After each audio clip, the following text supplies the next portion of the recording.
सामान्यतया वेदांत की शिक्षा के अभाव में लोग अहंकार की परिभाषा यानी कि ईगो कहें या मैं की परिभाषा को गलत कर देते हैं।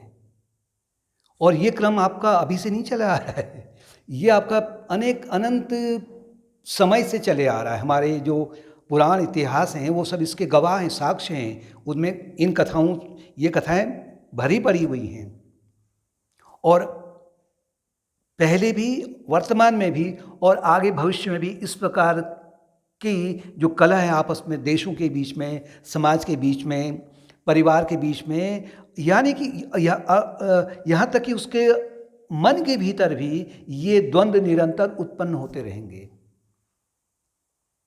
क्योंकि अहंकार की परिभाषा को ठीक से समझा नहीं है।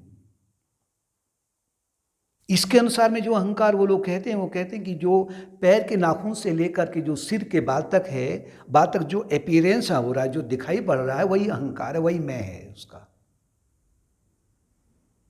इस जाति का हूँ, इस देश का हूँ, इस काल का हूँ, इतना लंबा हूँ, ये स्त्री हूँ, पुरुष हूँ, ये जो अहंकार है, ये परिभाषा दे देते हैं।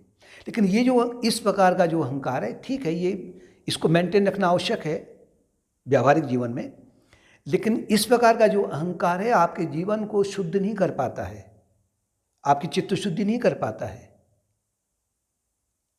आप में चिंतन नहीं हो पाता है। तो वेदांत के अनुसार में जो अहंकार है वो आपको पता है ना कि जीवात्मा इस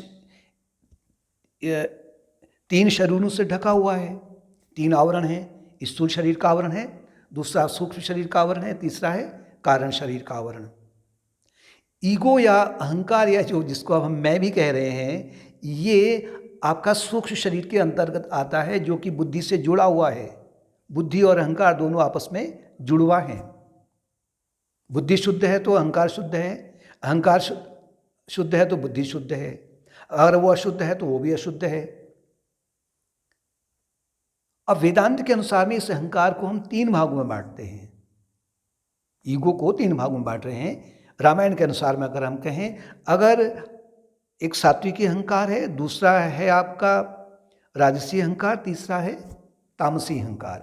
तामसी अहंकार अगर कुंभकर्ण का प्रतीक है, उसकी कथा सुनिए आप, पता लगेगा कि तामसी अहंकार क्या होता है। राजसी अहंकार रावण का प्रतीक है, 10 सिर हैं, उसके 20 भुजाएं हैं,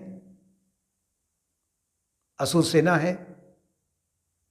रात दिन एक ही चिंता रहती कि मैं आज कहाँ युद्ध करूं, किस लोग को जीत के ले आऊं, यानी कि बहिर्मुखी हो जाना, यानी कि भौतिकता को एकत्र करना।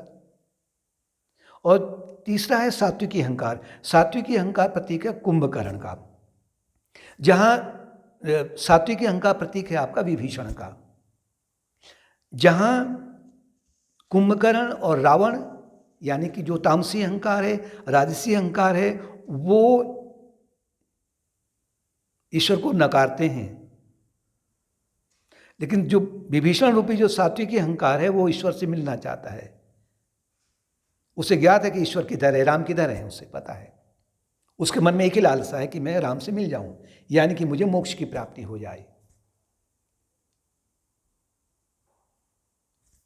अब दूसरी ओर फिर हम कहें कि अहंकार का स्वरूप क्या है, ईगो क्या है। अगर ईगो सागर की लहर है तो परमात्मा सागर है, उसको सहारा दिए हुए है और कभी उससे पृथक नहीं है, दोनों में कोई भिन्नता नहीं है। अगर ईगो पानी में बना बिंब है तो परमात्मा सूरज है, अगर ईगो बिंब है तो परमात्मा पूनम का चांद है, यानी कि वही स्वरूप है उसका। और इसके लिए आपको उस अहंकार को शुद्ध करना है। अगर आप शुद्ध करने लग जाएंगे तो आपके भीतर का जो अंतर्द्वंद है, परिवार में है, समाज में है, देश में है, समरसता अपने आप आने लगेगी, मैत्री भाव अपने आप आने लगेगा, दया करुणा जो दैवी गुण है अपने आप आने लगेंगे। साधना को अपनाते हुए आपको अपने ईगो को मेंटेन भी रखना है। इंडिविजुअलिटी आपके पास में है तो उसको मेंटेन आप जब रखेंगे तभी आपसे साधना हो पाएगी। मुझे जप करना है, मुझे सेवा करनी है, मुझे ध्यान करना है, मुझे चिंतन करना है या मुझे और कार्य करने हैं, समाज के, परिवार के कार्य करने हैं, मेंटेन तो रहेगा। लेकिन अगर आप उसमें साधना को जोड़ लेते हैं, अगर ईगो या जो मैं है, अहंकार अपने साथ में साधना को जोड़ लेता है, तो फिर वो शुद्ध होने लग जाता है, विभीषण बनने लग जाता है। और फिर वही अहंकार आपका जब विलीन हो जाता है, वही परमात्मा बन जाता है।